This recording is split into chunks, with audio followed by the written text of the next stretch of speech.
السلام عليكم، يا رب تكونوا بخير إن شاء الله وفي أحسن حال. النهارده جايبة لكم وصفة جديدة، هي وصفة يوناني اسمها جيرو ميت. هي قريبة من الميت لوف أو اللي هو قالب اللحمة المفرومة اللي على الطريقة الأمريكية، أو قريبة من الدونر.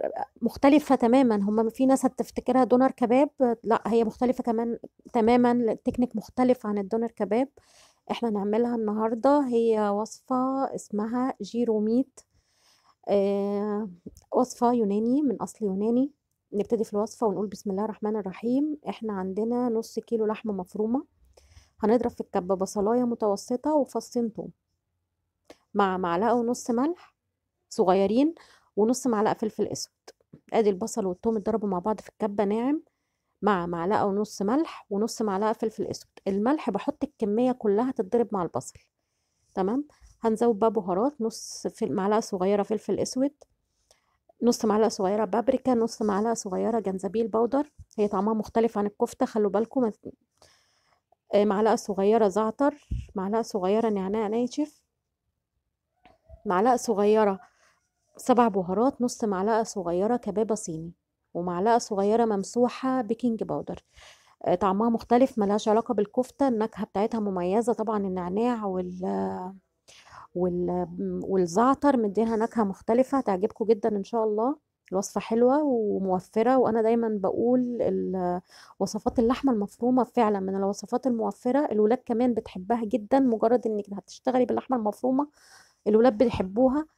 وانا بحب بصراحة اشتغل في اللحمة المفرومة جدا جدا، بحب وصفات اللحمة المفرومة قوي. خلاص احنا قلبناها كويس جدا مع بعض، مزجنا كل ده بايدينا، بس احنا عايزين بقى ايه، الفرمة دي تبقى ناعمة جدا، وهقول لكم ليه عايزينها تبقى ناعمة جدا. فخدتها ضربتها في الكبة لغاية ما نعمت.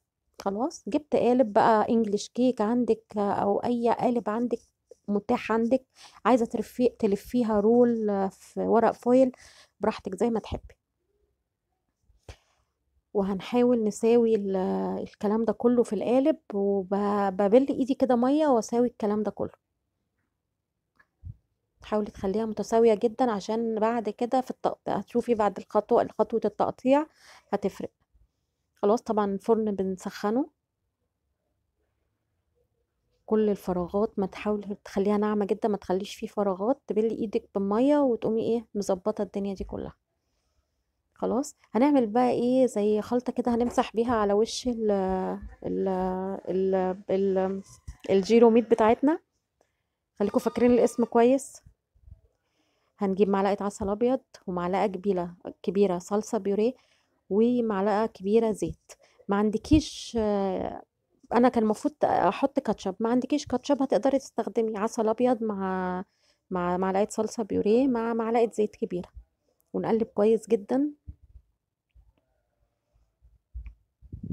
لغاية ما يندمج كويس الزيت والعسل يدوب ويندمجوا كويس جدا مع بعض.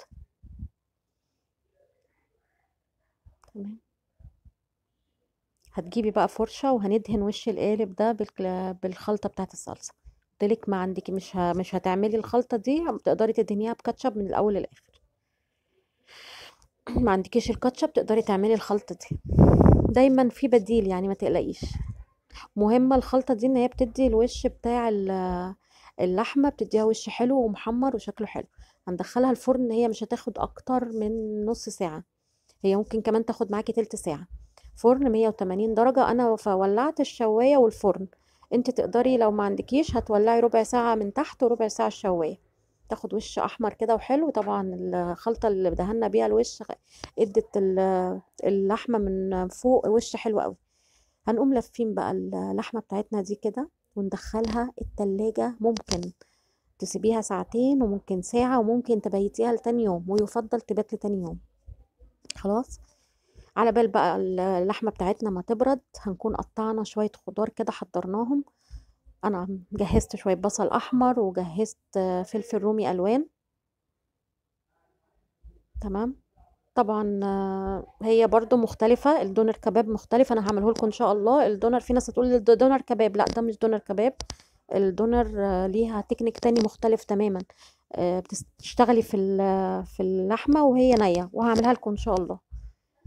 تمام. هتقطعيها بقى شرايح رفيعة بسكينة حامية جدا، تتقطع شرايح رفيعة.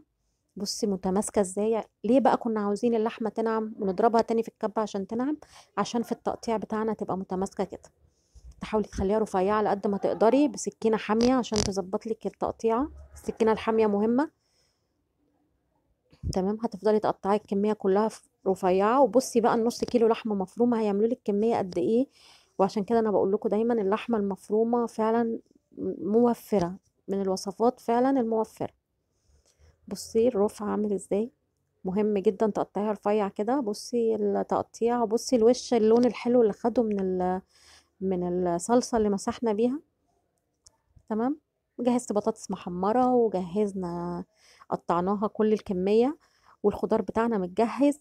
هنا انت تقدري بقى تعمليها بقى سندوتشات في فينو، تقدري تعمليها سندوتشات في عيش لبناني. انا عملتها في عيش، جبت عيش صاج سوري وعملتها فيه.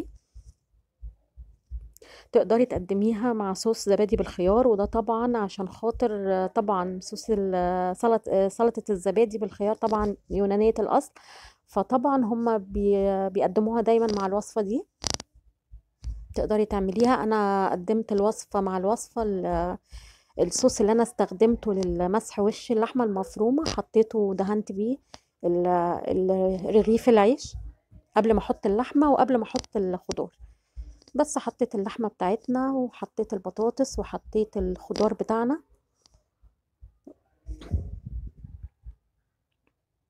الولاد هيفرحوا بيها قوي، وانتوا كمان هتفرحوا بيها. نكهتها مختلفة، ملهاش علاقة بالكفتة خالص. زي ما قلت لكم النعناع والزعتر مدينا نكهة مختلفة تماما.